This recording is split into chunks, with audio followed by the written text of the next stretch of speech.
Vivant entre la France et les États-Unis depuis plusieurs années, Kevin répond toujours présent aux invitations de N'oubliez pas les paroles. Le troisième plus grand maestro dévoile comment il se rend disponible. Voilà 5 ans maintenant que N'oubliez pas les paroles a changé la vie de Kevin. Ce dernier est bien connu des téléspectateurs de France 2. Car outre sa participation initiale au jeu du service public, 43 victoires et 410 000 € de gains en juillet 2018, le jeune homme réapparaît chaque année à l'antenne à l'occasion des différents événements liés au programme phare de Nagui. À l'époque, étudiant en statistique aux États-Unis, à l'université de Berkeley, le titulaire d'un doctorat nous expliquait déjà que ses allers-retours s'avéraient un peu embêtants. Pourtant, rares sont les fois où le numéro 2 a manqué un rendez-vous. Pour ce faire, il lui faut une certaine organisation.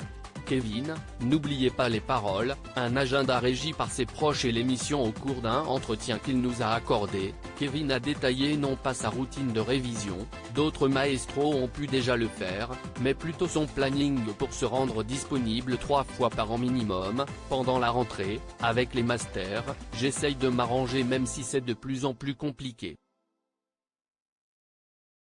Comme la Ligue des Maestros a été tournée en décembre, normalement, je n'aurais pas pu revenir parce que j'avais un examen à surveiller en personne. Mais finalement, cela s'est déroulé en ligne, dévoile celui qui avait déjà prévu son petit plan. J'ai donc pu rentrer un peu plus tôt pour les fêtes. Après, normalement, le spring break, congé du printemps en Amérique du Nord, tombe aux alentours de l'anniversaire de ma mère, vers fin mars, donc je rentre à ce moment-là. Et quelques jours après, le tournoi des maestros arrive. En 5 ans, il n'y a qu'une année où je n'avais pas réussi à me libérer parce que sinon j'aurais eu des galères pour rentrer aux États-Unis, se souvient-il. Cette absence exceptionnelle en 2020, le monde était chamboulé par la crise sanitaire de Covid-19.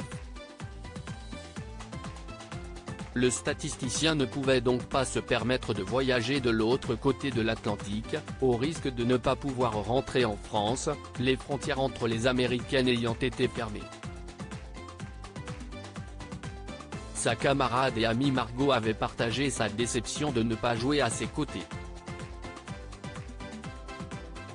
À lire aussi N'oubliez pas les paroles, Kevin absent du tournoi des maestros, Margot confie sa déception.